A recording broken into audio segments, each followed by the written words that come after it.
Assalamualaikum warahmatullahi wabarakatuh. Halo semuanya, selamat datang di tugas video kelompok kami, kelompok 7. Pada video kali ini kami akan membahas tentang metode ilmiah subjektivisme dan objektivisme. Di dalam video ini juga kami akan menjelaskan terkait kajian pustaka, analisis, dan argumen mengenai topik pada kelompok kami. Ilmu pengetahuan merupakan upaya manusia untuk mencari pembenaran, membangun konsep dan teori sebagai landasan berpikir yang dapat diterima oleh akal. Dalam filsafat, teori kebenaran dibagi menjadi 3. Ontomologi membahas hakikat keberadaan, epistemologi membahas hakikat dan lingkup pengetahuan, dan aksiologi membahas nilai dan kegunaan pengetahuan. Epistemologi menjadi pusat dalam memahami hakikat ilmu pengetahuan, karena di dalamnya dibahas bagaimana pengetahuan diperoleh, dibenarkan, serta dibedakan antara pengetahuan ilmiah dan non-ilmiah. Metode ilmiah adalah landasan utama dalam memperoleh pengetahuan ilmiah. Tidak semua pengetahuan disebut ilmiah.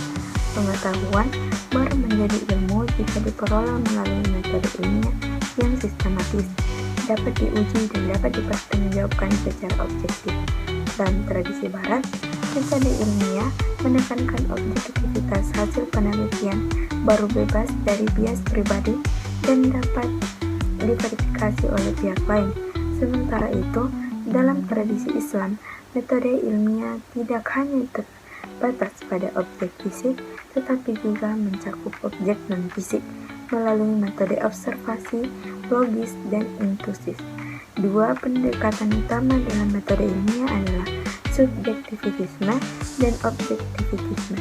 Subjektivitisme menekankan peran pengalaman dan keyakinan pribadi dalam membangun pengetahuan, sedangkan objektivisme menekankan bahwa pengetahuan harus memperoleh dari persepsi individu dan didasarkan pada fakta yang dapat diamati dan diisi secara universal. Materi selanjutnya itu pendahuluan. Metode ini merupakan cara sistematis untuk memperoleh pengetahuan yang dapat dipercaya. Dalam penerapannya, metode ilmiah seringkali dikaitkan dengan dua pandangan epistemologis penting, yaitu subjektivisme dan objektivisme. Subjektivisme menekankan bahwa pengetahuan dan realitas sangat dipengaruhi oleh pengalaman, persepsi, dan sudut pandang individu. Dengan kata lain, apa yang dianggap benar atau nyata sangat bergantung pada interpretasi pribadi seseorang, sehingga setiap individu dapat memiliki pandangan yang berbeda terhadap suatu fenomena. Contohnya, seseorang mungkin merasa mandiri, memberi uang lebih kepada kurir adalah hal yang benar karena berdasarkan perasaan empati pribadi, meskipun tidak semua orang sepakat dengan pengalaman tersebut. Sebaliknya, objektivisme berpendapat bahwa realitas dan pengalaman bersifat independen dari pandangan subjektif manusia. Realitas dianggap ada secara empiris dan dapat diukur atau diamati secara objektif tanpa dipengaruhi oleh perasaan atau pendapat pribadi. Pendekatan ini menekankan pentingnya data yang dapat diverifikasi dan metode dapat direplikasi untuk memastikan hasil peneliti bebas dari bias.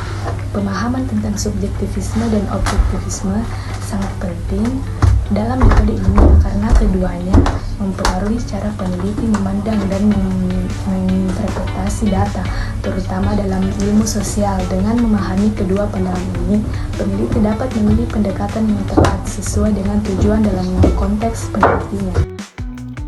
Oke, selanjutnya kita masuk pada bagian rumusan masalah. Nah, pada topik yang kelompok kami bahas, kami memiliki 4 rumusan masalah. Yang pertama yaitu apa perbedaan mendasar berdasarkan pengertian antara subjektivisme dan objektivisme dalam pandangan filsafat. Yang kedua yaitu apa saja ciri-ciri utama subjektivisme dan objektivisme dalam pandangan filsafat. Yang ketiga, bagaimana subjektivisme dan objektivisme dapat mempengaruhi cara seseorang memahami kebenaran. Yang terakhir yaitu yang keempat, apa saja pengaruh subjektivisme dan objektivisme terhadap penilaian moral atau etika. Selanjutnya kita masuk pada pembahasan. Pembahasan yang pertama yaitu kajian pustaka. Nah, ada 3 penelitian terdahulu yang terkait dengan penelitian ini. dengan tema nilai dalam sudut pandang Max Killer. Penelitian pertama dilakukan oleh Velasquez di tahun 2023. Judul penelitiannya yaitu Feeling in Values, Axiological and Emotional Intentionality as Living Structure of Ethical Life, regarding Max Killer's Phenomenology. Penelitian ini bertitik tekan pada perdebatan etika kontemporer menyoroti sifat rasional perasaan karena kesenjangan estimatifnya. Intensionalitas emosional dianggap sebagai persepsi nilai, seperti yang ditekankan oleh fenomenologi Max Killers. Penelitian ini membela intensionalitas aksiologis dan emosional sebagai intensionalitas ganda, menafsirkannya sebagai struktur hidup kehidupan etis dalam terang fenomenologi hermeneutis Martin Heidegger. Selanjutnya kita masuk pada penelitian terdahulu kedua, yang dilakukan oleh Ferran pada tahun 2022. Ia menulis Does Philosophical Knowledge Presuppose a Moral Attitude? A Discussion of Max Killer's Meta-Philosophical Thesis. Penelitian Ferran ini menganalisis sudut pandang metafilosofis Max Killers, berkonsentrasi pada klaimnya bahwa pengetahuan filsafat memerlukan pandangan moral atau tindakan peningkatan menuju fundamental dalam seluruh keberadaan filsuf yang tidak ada di dalam pandangan alam dan sains.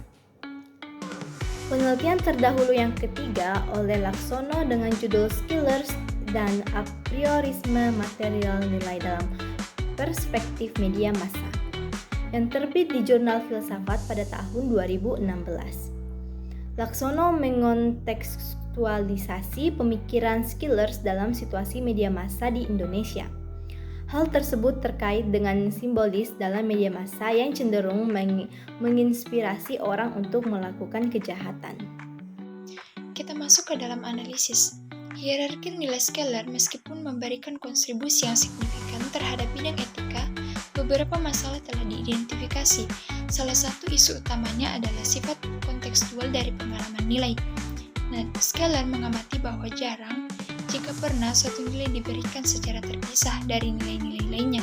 Sebaliknya, persepsi suatu nilai membawa serta implikasi nilai-nilai lain yang diberikan status lebih tinggi atau lebih rendah dalam kaitannya dengan nilai tersebut menurut Roslund 1983. Nah, hierarki nilai Scalar dengan demikian mempengaruhi bidang etika secara signifikan. Keduanya juga menghadirkan permasalahan kompleks yang terus menjadi bahan perdebatan filosofis yang sedang berlangsung. Kemudian argumen. Teori objektivisme nilai muncul sebagai reaksi terhadap relativisme yang tersirat dalam penafsiran subjektivitas dan karena adanya kebutuhan untuk menekankan moralitas. Dengan begitu, manusia perlu menyesuaikan perilakunya dengan prinsip yang melampaui dirinya dan bahwasanya kebaikan moral seseorang itu terkandung di dalam pemenuhan kebutuhan diri pribadi. Kesalahan subjektivisme yang terdahulu mengakibatkan munculnya ajaran objektivitas yang ekstrim, yang mengasumsikan bahwa kesalahan ini mengizinkan mereka untuk melangkah tanpa merebutkan sikap yang berlawanan. Subjektivisme, oleh karena itu, berangkat dari pengalaman. Ajaran ini kembali pada setiap unsur empiris, dan lebih suka menggunakan metode a priori yang memiliki keuntungan rangkap untuk meyakinkan diri atas objektivitas yang diasumsikan, sedang dicari dan memberi kepastian bahwa pengalaman itu tidak kontradiksi dengan kita. Baik, kesimpulan dari materi yang kami bawakan yaitu konsep nilai yang dikemukakan oleh Max Keller merupakan teori etika yang menekankan penerapan nilai secara objektif sebagai landasan moral pribadi. Hal ini dan pengetahuan bahwa nilai muncul sebelum penilaian saling terkait erat. Etika nilai beroperasi di bawah premis bahwa karena manusia pada dasarnya memahami benda-benda di sekitar mereka secara sadar, nilai-nilai memikat minat orang untuk mengalaminya tanpa merasa terpaksa. Di sini, intensionalitas diyakini sejak awal, memasukkan sentimen emosional ketika membentuk interaksi dengan sesuatu, bukan bersikap rasional seperti dalam gagasan fenomenologis. Nilai-nilai dalam fenomenologi scalar tidak diproduksi secara subjektif, namun nilai-nilai tersebut terwujud dalam emosi dalam karakter ontologis emosi. Nilai-nilai terungkap dalam kebenarannya. Hakikat nilai ditemukan scalar merupakan satu jenis objek yang sama sekali tidak dapat dimasuki oleh rasio. Rasionalisme modern menurunkan nilai ke posisi yang lebih rendah atau berusaha untuk menggabungkannya dengan entitas rasio. Para rasionalis melakukan penyelesaian dengan logique d'auteur yang tidak memiliki kaitannya dengan logika intelek, namun yang menetapkan hierarki dan hukum yang sama tepatnya dengan jenis logika yang terakhir. Dengan istilah yang khas scalar, nilai menyatakan diri pada kita melalui persepsi sentimental dalam preferensi, cinta dan benci. Bagi scalar, sentimen melaksanakan pengungkapan atau kebenaran dunia dengan cara yang pertama, tidak menyerupai objektivasi kesadaran.